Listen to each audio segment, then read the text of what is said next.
Welcome to the Stray Podcast, where two unrich, unfamous, semi-talented real people aimlessly move from topic to topic. Without course. Without course. Sorry, I forgot that part. But we're going to keep it. Bloopers, everybody. Who are you? I'm your wet dream. Well, not mine, but I love you anyways.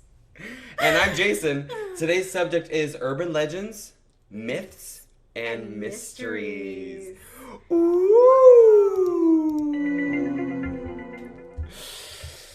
Well, Stephanie, how was your weekend? It was so much fun. I had such a great week. Had family over.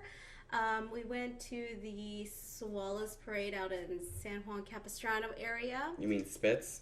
Well, I mean, if that's what you're into, sure. Because this bitch don't swallow. Okay. She only spits. Okay. We were forgetting Friday night. Hello. Friday night was awesome. That's right. Stupid. Sorry.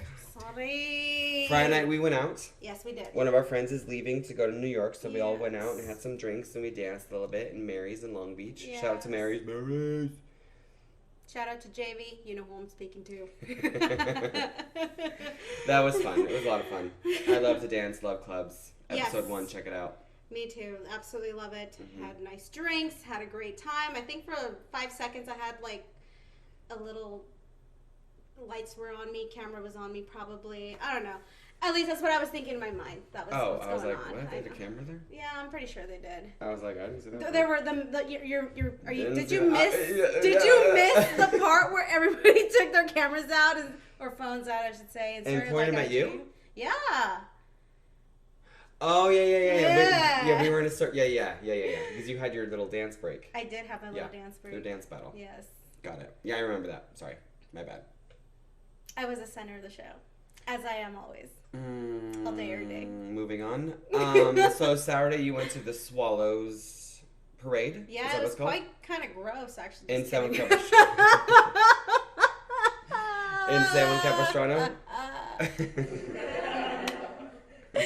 It was in San Juan Capistrano. It was actually a really cute parade. Saw a bunch of kids. A lot of people crowded. It was nice weather. It wasn't too hot. It wasn't too cold. It was just right. It was a beautiful weekend. It was. Yes. Went out to the pool afterwards and ended up our night at dinner having some pizza. So that was really fun. I love pizza. Yeah, you know I what? had pizza on Friday night before we went out. Oh, really? Mm-hmm. Round table. Yum. Oh, so good. So good. Let's just imagine round table for a second. Oh, yeah, that's good. Come back. On Saturday, my boyfriend and I went to brunch, and then we went to go see Us. How was that? It was really good. There was a lot of plot holes, but I think it's because he's setting up like maybe a new movie because we watched a lot of like ending explained movies. Videos online. So I think it's actually setting up for another movie because there was a lot of plot holes. But the movie was really good still. Is it more scary or suspense? Oh, it was more of a thriller. Thriller? Yeah. I think. There wasn't that many jump scares to me, maybe just because I am numb to jump scares maybe, but I think it was more of a thriller. But it was really good. It had some funny spots in it, so yeah.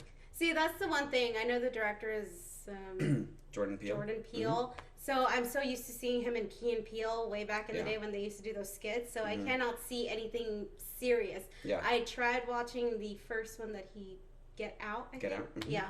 So that was actually pretty good.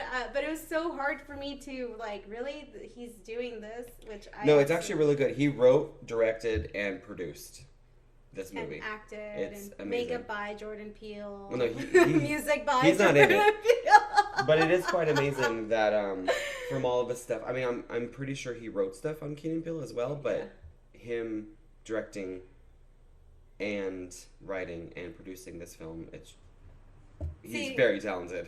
See now I'm just thinking of Key and Peele, Aaron, and Jake Quillen. And then on Sunday we didn't do much. Oh, Saturday night Saturday night, I went to a... This is what happens when you start getting older. You tend to forget some things. You forget your shit. Saturday night, I went to a Sweet 16 party. Yeah? You mean quinceañera wannabe? But, yeah. Well, no, they were Latino, but I guess the story is that they gave their kids a choice, I guess, if you wanted a quinceañera or Sweet 16.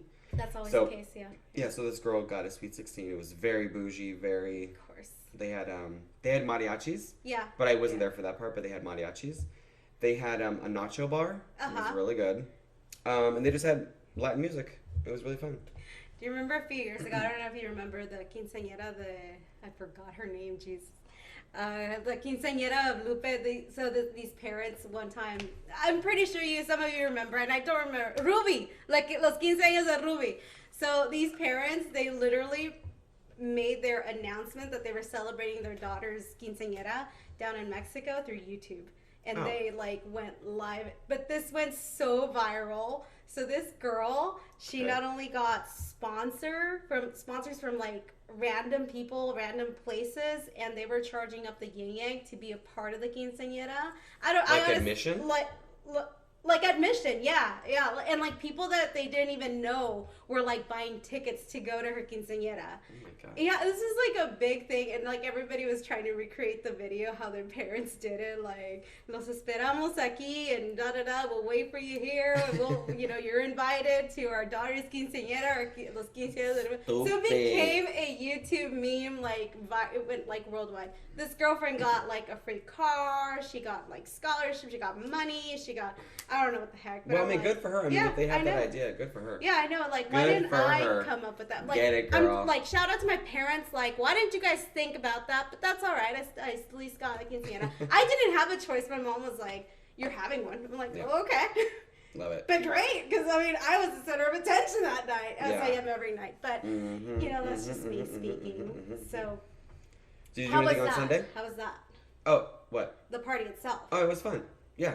High energy. Yeah. Oh my god. So much I didn't know that they have an achy breaky heart, but the Spanish version. Yeah. And then they double time it. Mi pobre corazón and the payaso rodeo. Yeah. Yeah, and they double time it. Yeah. That's. I didn't know they had all that. my Latinos out there, you know what I'm talking about, and that was a lot of fun. That's a must at every party, wedding, bautizo, confirmation. And the wall. Yeah. And the Cupid shuffle. Absolutely. That's a must. And la chona. Right side 2 stomps. Left side 2 stomps. Twist. What do you know? It's crisscross. Crisscross. And cha-cha, yeah. Okay. Moving on to our first legend. I'll go first. Go for it. Age before beauty. Okay, so let me go ahead and get started. That was a diss on me, stupid. I'm sorry. Okay, so this one is the Colorado Riverdale Road. For 11 horrifying miles, Riverdale Road near Thornton, Colorado is crammed with enough horrifying legends to bring even the bravest paranormal investigators to his knees. Ooh. For a ghostly runner attacked Ghostly runner attacking parked cars on Joggers Hills to various demons and even a phantom Camaro, weaving up and down the winding roads. But the gates of hell, the physical iron gates, are now gone, but what remains is the partial hell. What does that say? I can't even read my own writing, y'all. Shell of an old mansion. A partial shell of an old mansion where a mundane... It's like a Kodak moment here. Girl, I have been drinking and I can't even read my own writing. This is not good. So, pretty much there is this road in Riverdale Road near Thornton, Colorado, okay, where all of this paranormal activity happens. And they think it's like the gates of hell, where all of the gates of hell have opened. Okay. Okay? Okay. And it's kind of like this hot spot for all of ghost, demons. It's kind of like the Bermuda Triangle of ghosts in Colorado. I'm hoping from here we get a lot more paranormal followers out there. Yes. Please. You're probably just going to bump into something worse, possibly hell, a potential to which some believe is here. that maybe explains why so many demons were conjured in a weird underground chicken coop near a set of underground tunnels. It's unknown when things go really hairy. I'm hairy. Though given the spirits of ghost slaves, it's safe to assume terrible things have been happening on Riverdale since the 1850s. And each time something terrible happened over the decades, it just kind of got stacked onto the nesting doll of a horror show. So if you're ever in Thornton, Colorado, and you come across the Colorado Riverdale Road, beware. Because that sounds really scary. If you can understand what the fuck I said, because... what the fuck I said either. The only thing I caught was Riverdale, and my only question was the show Riverdale by any chance inspired by this location? Maybe.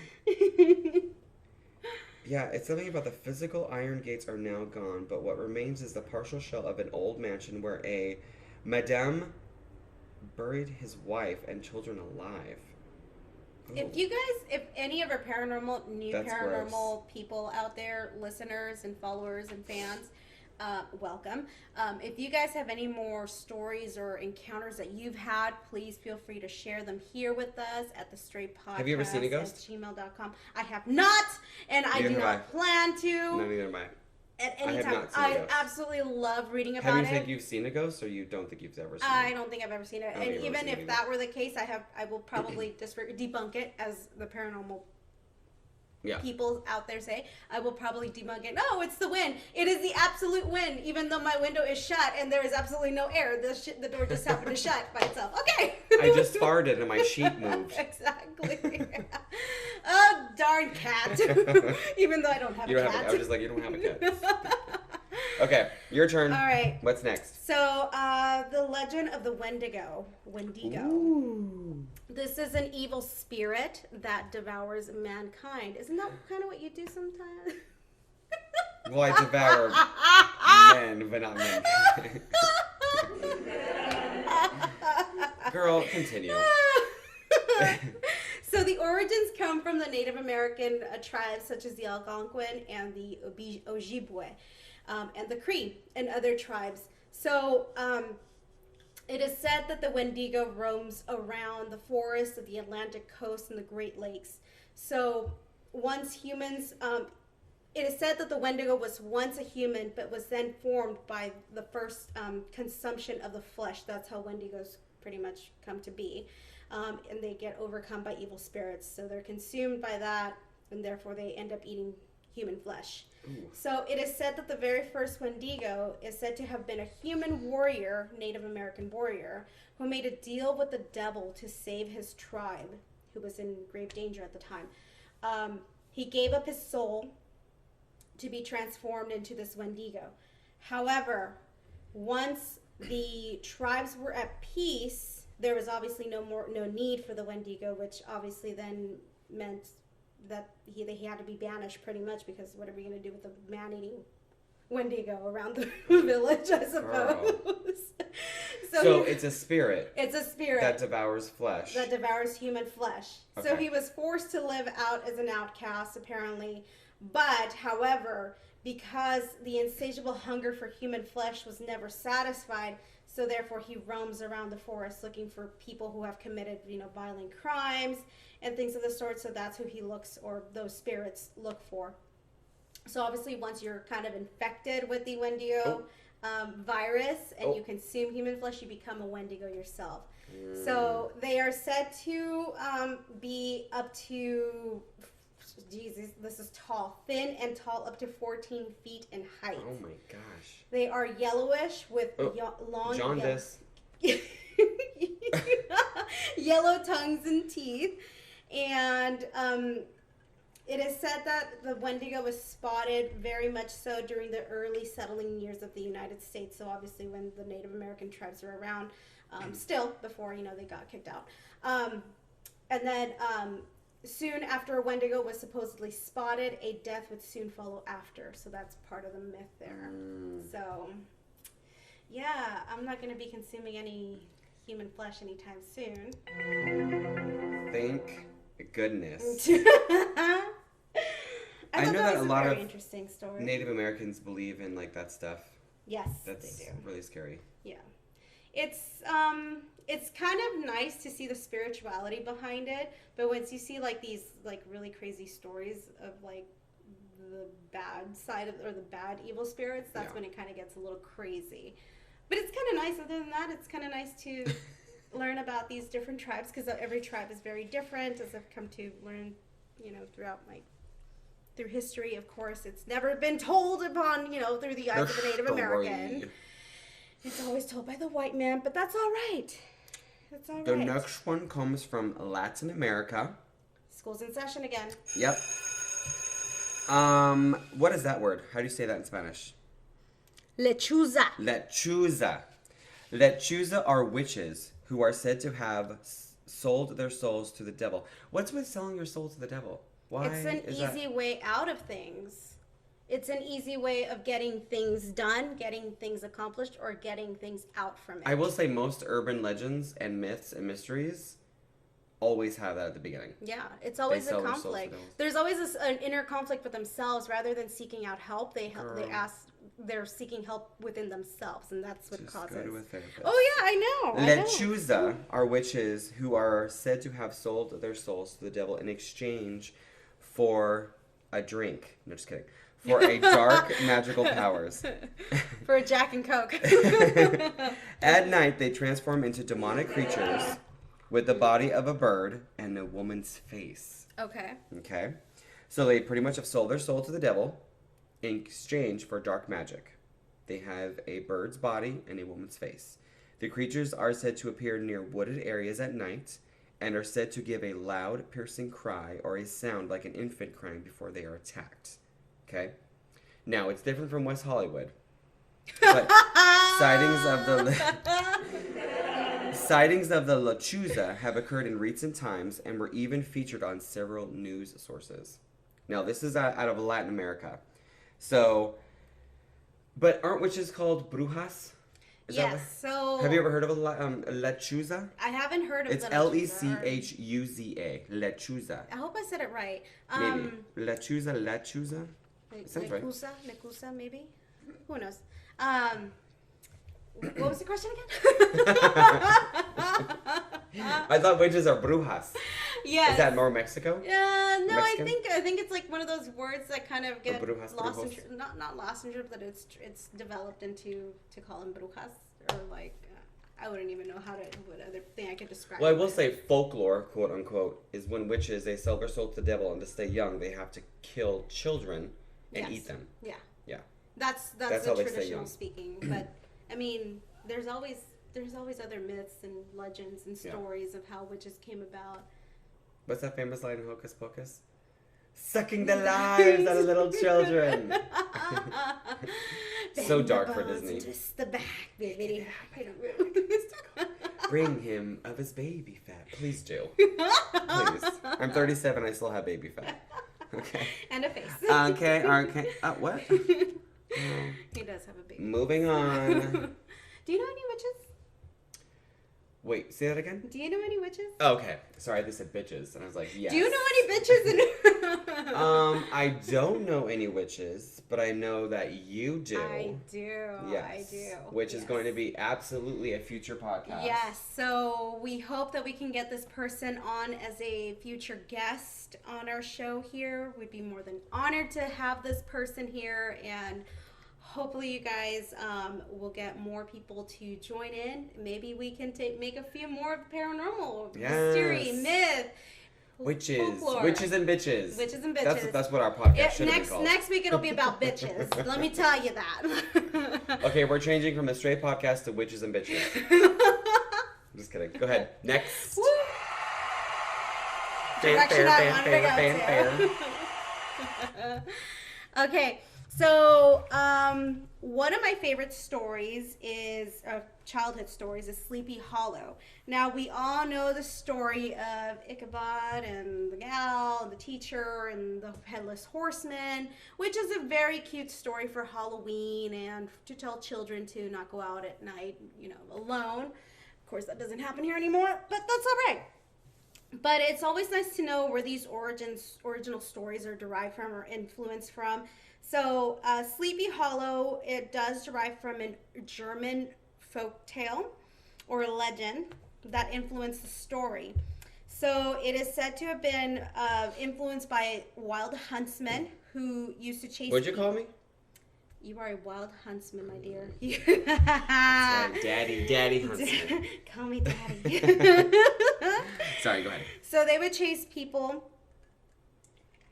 I'm sorry. So during the Revolutionary War, the British hired German mercenaries to serve during the war.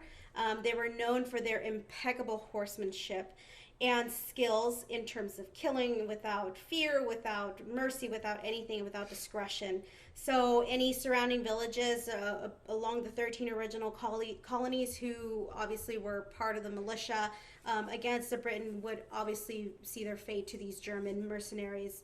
However, one time in one of the villages, a village townsman discovered a body of one of these German mercenaries with their head severed. So it is said that the corpse was then buried in an unmarked grave near the Hudson River. It runs around New York, and that's where the story comes from. But it is said that because of that, that's where the original story or the tale of the Sleepy Hollow derived from. And it is said that you could still see the headless German horsemen roam around. So they're able to kind of pinpoint where that unmarked grave is. But of course, you're obviously never going to find it unless you go out digging, 6 feet under. But I thought that was really, really nice in terms of we always kind of tend to think about the Revolutionary War between the English and the American the French people, but then we come into the Germans. The Germans actually were out here, and that's where my last name derives from, Bach. No, just kidding. It's not. We're not supposed to give your last name on the podcast. No, it's fine. Don't worry about it. You're gonna get stalkers. I would love it. Hi.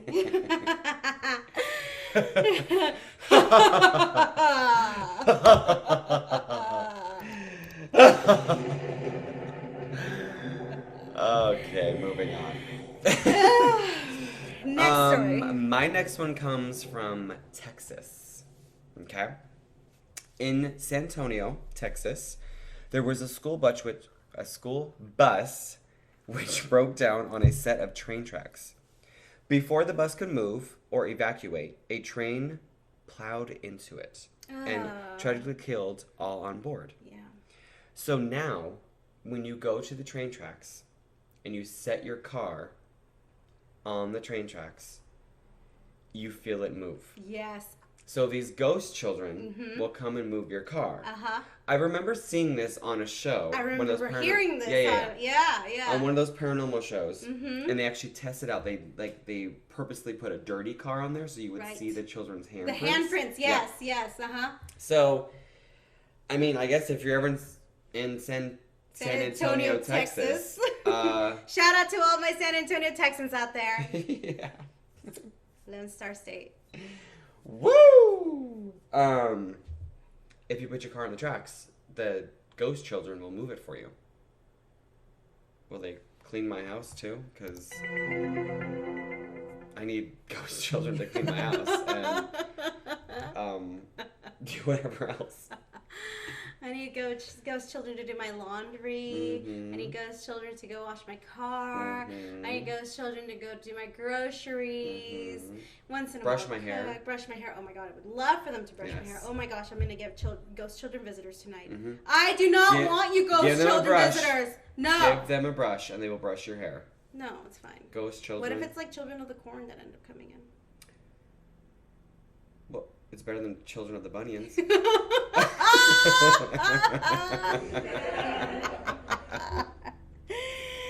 Oh, you're on get it?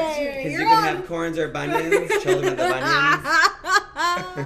Actually, that deserves it. I know. That was funny. I love it. Oh, man. Oh, speaking of corns and bunions.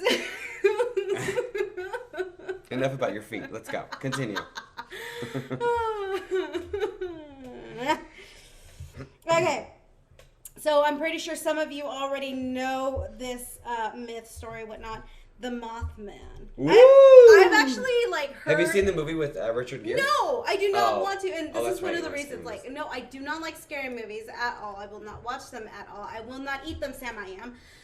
Anywho, so I've always been so afraid of this particular myth because it's kind of really close to our time period, I suppose.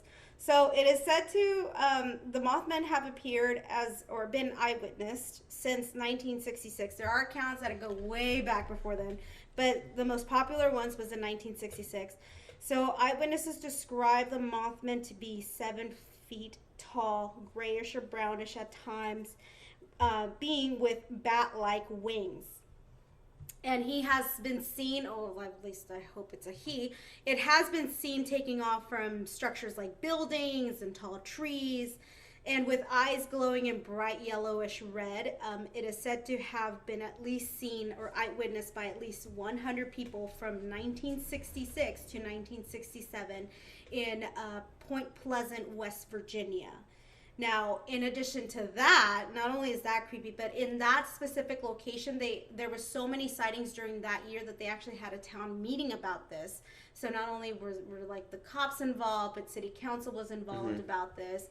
And one of the really sad stories was that like a dog went missing after a dog owner had seen what he thought was the Mothman, and his dog went missing and was found later dead on the side of the road. I was like devastated as I was like reading through my research and stuff like that. So that was really, really sad to read. It cannot speak, but it makes screeching, high-pitched noises. But ever since then, it has been one of the most hot spots for UFO sightings and stories in connection with the Men in Black, per se. So there have been additional paranormal activities in terms of that. So that's one of the things. And I've seen like other documentaries where they have just put like a picture or snapshot. I don't know if it's a real snapshot or not. It's red eyes, right? Yeah, red eyes, but it's like huge and like really bulky like. And I think that's one of the things that has scared me the most. 'Cause some of these eyewitnesses like remember seeing him like in front of their headlights as they were driving down the road. Or like in the building. One of the buildings was like this building that held like TNT for fireworks and whatnot. They saw him there, and a lot of those, again, paranormal activities started happening. Just a big hotspot for that. So do they know what he is? Like, is he just like a big bug man, or that's the best as they can describe, like a bat-like creature with like bird-like feet, but bat wings.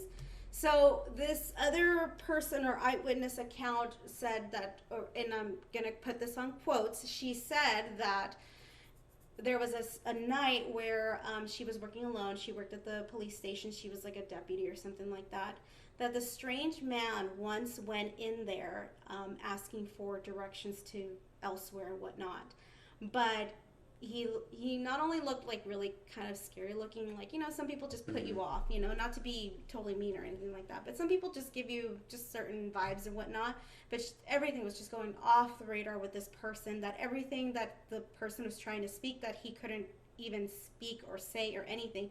But he was looking at everything like with the face of bewilderment of like, what is this? I've never seen a pen, or I've never seen a desk, or I've never seen anything like this before. So she claims, or she thinks, that this Mothman is able to transform himself into a human-like person, or disguise himself and pass along in the public like that.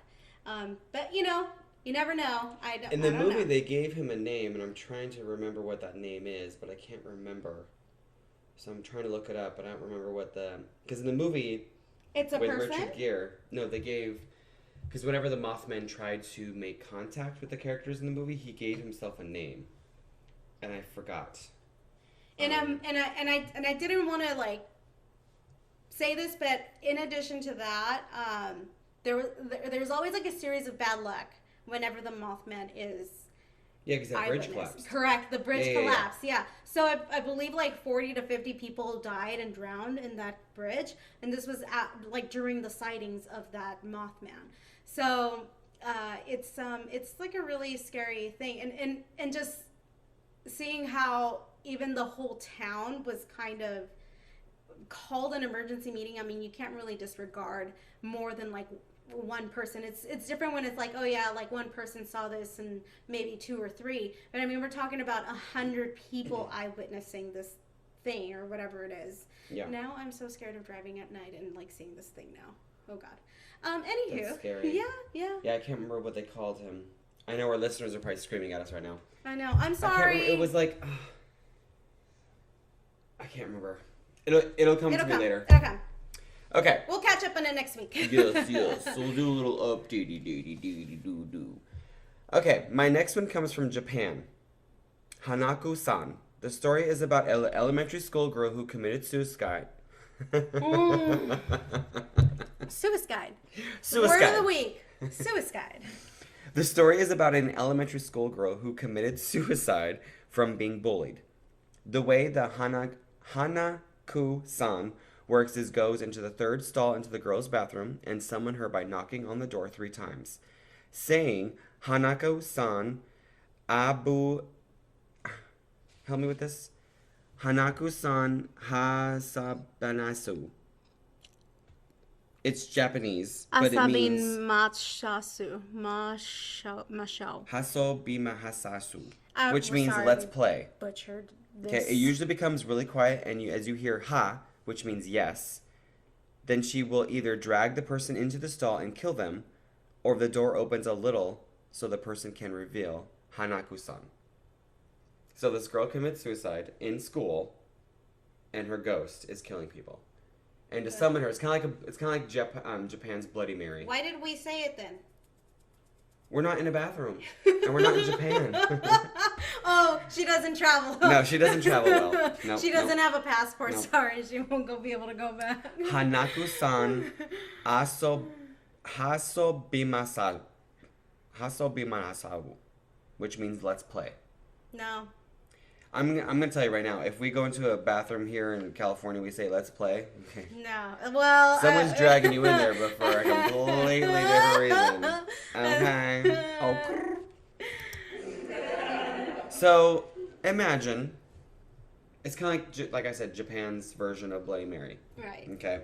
So you go in there, you say what you're supposed to say, and you get dragged under the stall, and either killed, or she just plays with you.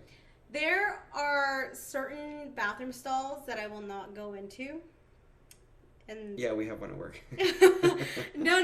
But like the building has, and I know this is so dumb, but the building has to, or at least alone. If there's obviously people there, fine. I'm perfectly fine. Or if someone else comes with me. But I don't trust buildings that are older than 50 years old. I think my apartment is more than 50 years old. But yours is fine, and you're here. Like I said, not alone. No, it's not 50 years old. Not yet. Like, the Orange County Courthouse. I will not go there. Is it scary? They say it's haunted. Oh, really? The Orange County Courthouse. I didn't know that. The old Orange County Courthouse. Not probably the new one, but the old one. Okay. I mean, this building. Isn't that where you go for jury duty? No, you go there to get your marriage license, to apply for a passport, to grant your divorces, I suppose. Oh.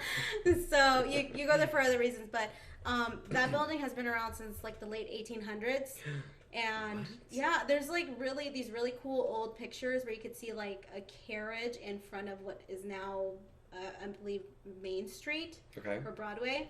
So they're really nice pictures of Victorian, and if you take a look at all the homes surrounding it, there are some surviving Victorian homes around there. So again, and this is Santa Ana, California. This is Santa Ana, California. Mm-hmm. Those homes I will not go into either. Oh. Yeah, absolutely not. I will not go into a Victorian home. Sorry. And mind you, I'm a history buff, but I love reading about it. I don't like to experience it. I know there's a lot of people that do that. Have you ever seen an alien?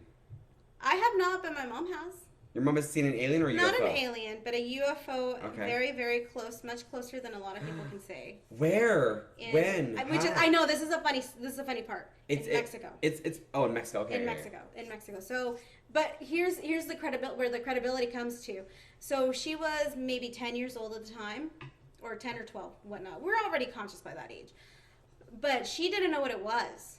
Okay. She couldn't say, oh, this is a UFO or this is some kind of otherworldly vehicle or whatnot. Yes. And the fact that her sister was there and she was also scared. Her sister will not talk about it, nor really. Yeah, she will not. She will not agree with her. Was her sister older? Her sister was older. Okay. Yes. How much older?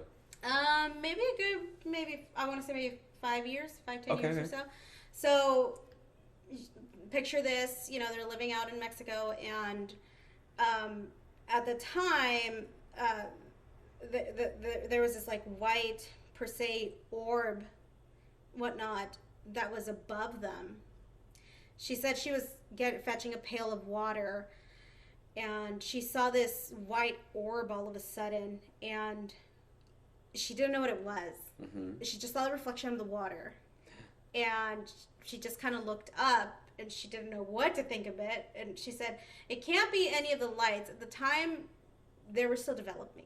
Okay. So they were still developing. And maybe it was in the Southern California area. I don't even know if it was Mexico or not, but it was in the Southern California area. Let's just say, Escondido, San Diego area. That makes a difference. Sorry. So let's just say Southern California area. Okay. So it's like Escondido or San Diego County, which is where she's from. And so she said that she didn't really know what it was, or nothing really registered, but she just saw this white orb, and that she just kind of kept staring at it. She didn't know what to think of it, and all she remembers is that her sister dropped whatever she had and ran for the hills. She ran, leaving her alone. And so she said that once she saw her run, then fear got into her. Okay. And so she followed right after. Yeah. And I don't think that she told anybody in the family. I think they kind of kept it to themselves. Now, fast forward maybe 10, 15 years later, she watches the Chariot of the Gods movie, or documentary. I don't know if you've ever seen it. Chariot of the Gods. Chariot of the Gods. No. It's an alien-based documentary. Oh. Pretty much, it was made in the 80s or whatnot, late 80s. And she says that while she was watching this documentary, there was a section where whomever they were interviewing, who's a alien specialist. I know there's a specific word for that they use in the ancient alien expert. Yeah. And she said that she saw this image of a writing or a picture in one of the Egyptian walls of the pyramids, and she said, "What is that?" And the minute that she saw that, she remembered the night when she was a kid. She said that she thought it was fake. She's all like, I thought this never happened. I thought that it was just in my dream. For years, I thought it was a dream. And so the minute she saw that, it was like a big flashback that had happened in an instant. She's like, oh my gosh, it was real. That's when it registered. And so she said that exact same image, it's a white orb or white globe, was in the pyramid writing. Mm-hmm. And that's exactly what she saw. Oh my in God, brightness crazy. And all. I know. I'm like, when she told me that story of oh wow. At first, for a long time, I'm like, okay, mom, está loca. No, but when I saw the documentary, I actually looked for it. I think you can find it anywhere nowadays. And I saw it, and when I was looking at the thing, the thing that she described, and I saw it, I'm like, oh my gosh. And this is an ancient Egyptian walls, yeah. Like crazy. And of course, obviously, throughout California, throughout other places in the United States and the world, I mean, there's so many encounters and so many eyewitnesses. And of course, those close encounters that people have or claim to have. So I'm like, can you imagine? What if you don't remember because they took you up? Right? Abduction. Although, I mean, they must have done something to her, because every time I did something wrong, she would know, and she would not be looking at me. So they gave her a third eye. They gave her a third eye. They put eyes in the back of her head or something like that. The back of her cabeza. Exactly. So, how are you knowing that I'm doing Oh my God, that's so freaky. I know. That's crazy. So, well, we have to take a little break for a commercial. Be right back. Ay, mis hijos are such a drag. It's date night and I need a babysitter. But where can I find one at this time of night? Did I hear you need a babysitter? I do. Are you serious? Yes. You should call my friend, La Llorona. Really? Yes. Is she reliable? Yes, she'll come over right away. She'll float to your front door, and your kids won't even know what hit them. I need to do that right now. Call 1-800-LA Llorona. Call her now. Bye. And we're back. So, Stephanie, do you have the last one? I have a few more. Actually, I have 3 more. Oh, you got what? You have so many. Because this is really fun. Okay. Because this is really fun. These are really fun stories. These are really fun myths. Yes. Being a Latina or whatnot, we can all remember the myth or the legend of La Llorona. La Llorona. Mis hijos. My dad used to scare us about that. Yes, and the cucuy. The cucuy. Mm-hmm. Yeah, the boogeyman for our English listeners, speakers out there. So, the weeping woman. So, according to popular versions of the tale, there's going to be several versions of this tale being told in many, many ways and forms and shapes and whatnot. But the weeping woman was said to have once been a beautiful maiden named Maria. Maria! ¿Por qué Maria? Tortilla. Chiquilla! She was married to a nobleman and had 2 sons. Her husband, a traveler, was rarely at home and away all the time, but the husband still loved his boys, as any man in the Latino realm. Anywho, so whenever he would come home, he would give them all his attention, but he denied Maria every time he was there, didn't give her the lovey-dovey she deserved. But when Maria catches her husband in town with a younger woman, It's always a younger woman. Chingada would have been like, hijo de tu chingada madre, what do you think you're doing? You know, that would have been me. But Maria, a fair maiden. She said she was enraged with jealousy, and leading her, she took her sons to the Santa Fe River where she drowns them.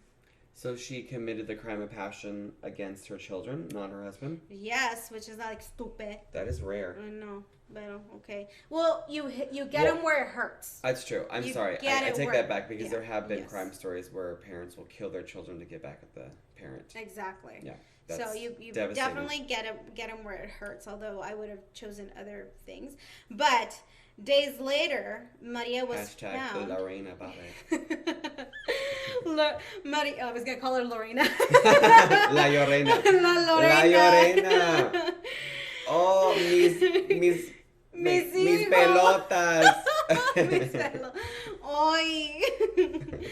Days later, Maria was found dead on the riverbank, a result of unknown circumstances, quote unquote. And it is said that at the gates of heaven, Maria was denied entry until she finds the souls of her lost sons. And thus, she is cursed to wander the earth looking to reclaim their souls. Now, dressed in a white gown and wailing for her children, La Llorona takes lost and abandoned children as her own and drowns them in hope of recovering those souls will permit her entry into the afterlife. So, yeah, the story is used to scare children who run off by themselves at night or, they shouldn't be where they should be. But it still continues to freaking scare the shit out of us. Well, yeah, they're making a movie about it, right? Yeah, I mean, I think they've done so many movies. Speaking of movies, so okay, so when I was younger, I think I must have been like, I don't know, 13 years old or something like that. As I had mentioned, there are several versions throughout the Latin American countries made. Every so often is like tweaked here and there. But there was a story, but a movie made by an independent film director at the time. This is like in the early 2000s or whatnot, called the Llorona version, the version from Panama. Okay. So in this Panamanian version, the Llorona, the lady who becomes La Llorona, she's promised to someone else, but she's honestly in love with somebody else. But because the two of them could never be together, they escape one night and they do the whole sex and all that shit. Sexo. Yeah, they hopefully there's no shit involved. El amor. But she ends up pregnant. The love of her life ends up leaving her pregnant. She never told him, so he receives word about it later on in the movie. Okay. So her family ships her off to live somewhere else. Why? Because she's brought shame upon herself and her family, and she cannot marry the person. She was exiled. Yeah. So she, for hating the fact that she didn't use protection. Well. Yeah. She does what you call the crime of passion or whatnot, but kills that child out of hate. Per se, the hate she has for the child. But at that time, when she's like thinking about what she's gonna do with her life, she's so full of depression and overcome with emotions that while she's going off to the river, the man that she really loved is going back to reclaim her, to say, I'm sorry, I really love you, please come back to me. And he never makes it on time, and so she kills herself. And she ghosted him. She ghosted him. But this independent film, I was actually an extra in. Yes. So we will put the link in the description, and we'll put the time code to where you can see Stephanie and her sister. Yeah, it was my mom, my sister, my dad, and myself, and few other people that we knew back in the day, which is really fun. Like, they always promised us to like say, oh yeah, we're gonna invite you to the red carpet event. What red carpet event? Red carpet event. Whatever. We never got invited shit, but that's all right because I ended up finding it on. It's more like online. The dirt gravel event. I literally was thinking like Hollywood, na na na na na na na na. Yeah, and I thought that would be my big break, but it just. So, out of all of these, have you ever seen anything weird or anything you can't explain? I can. Really? Yes, I have one thing. I don't, and even if I really nothing weird. I don't know, and I don't want to know if I ever. I saw something a very long time ago, maybe like in 2001, 2002. I was driving the Ortega Highway. Which is at night, which is dangerous. Yeah. There's this highway in California that goes through a mountain range. Yeah, freeways, there's a big hot spot for... I was by myself and I was coming home. And as I turned a corner, I saw someone dressed, like, in a white sheet. Like, they were by themselves, just chilling on the side of the road. In a white sheet. Like, it wasn't a ghost, it wasn't a premonition. I could actually see someone standing over with a white sheet over them. So I'm just guessing that someone was just standing there to freak people out.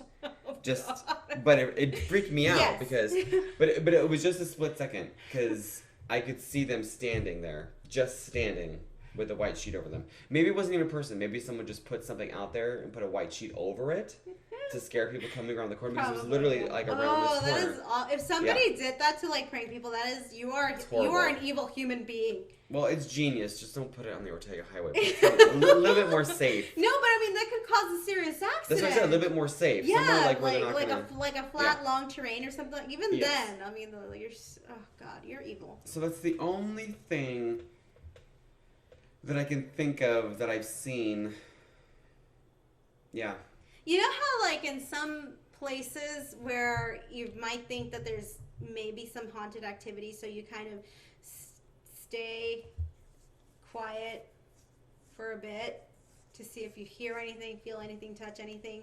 I don't like that. I immediately start moving around. If I'm alone in a place, I start jumping up and down and start singing a song. And and I'm dead serious. Is her singing that bad? It's gonna scare like demons. No, I don't care as long as I don't feel it, touch it, or anything like that. I mean, I like to, like I said, I like to read about it and see other things that people document about it, which is totally fine by me. But I could consider going into like some kind of paranormal investigation kind of night, which would be. No, I wouldn't actually. I'll take that back. I will take that back. But nothing really, anything out of the ordinary. I mean, I have visited like haunted places before. There's a hospital. It used to be a hospital out in Boyle Heights. It is now a senior retirement home apartments. They converted it into that. But some of my favorite paranormal investigators have gone out there and they've captured things. It was again old hospital, but I remember we went up there. We were gonna just take pictures of the place and not go in or anything like that. I could say that the hall or the lobby still has that Art Deco. It still has that Art Deco. That's creepy. So it's kind of cute being in that area. But we were walking and taking pictures, and this lady, she was walking her dog, and she said, out of nowhere, she just like said, "Oh, you guys are taking pictures of the place," and I said, "Yeah, we just saw it on this show." And she knew what I was talking about. She says, "Oh yeah, actually, on that building to my right, they say there's been at least 4 tenants that have moved in this particular room in a span of 6 months." Because it's haunted. Because it's the most haunted place, and I knew what she was talking about because they talked about it in the show, and it was the exact same location. So she says that a lot of people have vacated the place there, and that there's a lot of weird things that happen in other places of the building. So I have gone there. The other place I've been is inside the Winchester Mystery House. That's another place that is said. Which is, what do you think of it? I thought it was really awesome. It was great. It was really awesome, but I didn't feel anything. Me neither. I didn't either. I mean, the only person who felt something was actually our tour guide. Our tour guide quit on us or ghosted us in the middle of the tour because she said, "I'm not feeling well." And then she left, but I don't know if that the only thing my tour guide felt was when he was up behind me. Okay. He liked it. He liked it like that. Yeah, baby. Well, friends, we've come to the end of this episode. We thank you so much for your likes. We thank you so much for subscribing. Please tell friends. Our email is thestraypodcast@gmail.com. Any shout-outs? Yeah, but don't forget to write us. If you have any ghostly encounters of your own, we'd love to share them in the program. Yes, in future episodes. Please. I absolutely love anything you want. Email us questions, comments. What do you want to hear complaints, on the podcast? What do you want to hear? Yeah. How pretty we are. Whatever. How adorable I sound. Yes. Negative or positive, we want to take every feedback you got. But when you rate us, please give us a 5 stars. And then email us with the bad stuff. Yeah. Don't post it. Yeah. Don't comment on it. Just email it to us and we'll consider it. Yeah. I do want to give a shout out to Miss April Showers, who I had mentioned last week. She is hosting her Lights Camera Brunch at The Rage at West Hollywood. Yes. On Sunday, April 7th. I love to support this We will be there. It's amazing. We are going to be there, so if you guys want to, stop by, say hi, chat with us, we'd love to say hello. Showtime is at 1 p.m., so please make sure to make your reservations at rageweho.com. Again, April 7th. That is a Sunday for all you brunch lovers out there. Sunday Fun Day in West Hollywood is so much fun. Yes, it is. And drag brunches are so much fun. Yes, they are. And don't forget to make your reservations. Por favor. S'il vous plaît. Favor. Now, one last thing. What is your drag name? Sumatra. Sumatra. I love it. Sumatra. What's yours? Mahogany Soul. Oh, I love that even more. It turns me on. It's so juicy. I know. It's like mahogany soul. Yes. I derived mine from my passion and love for coffee. From your papusa? That too. Yeah. Well, guys, thank you so much. Remember to like, subscribe, rate, email us, thestraypodcast@gmail.com. Our hashtag is StrayTuned, StrayTuned. Always hashtag that. Always hashtag that when you talk about us. And don't forget to follow us on Instagram. Yes, I'm at Real Men Ride, RYDE. And Stephanie's Steffi881988 on Instagram, and you can also find us on Facebook. Just look for Stephanie Bach, and that will lead you to the link. BACH. BACH, as in the composer. No, and not in a relation to that. Jewish. Anyways, we love you guys. See you next week. Bye.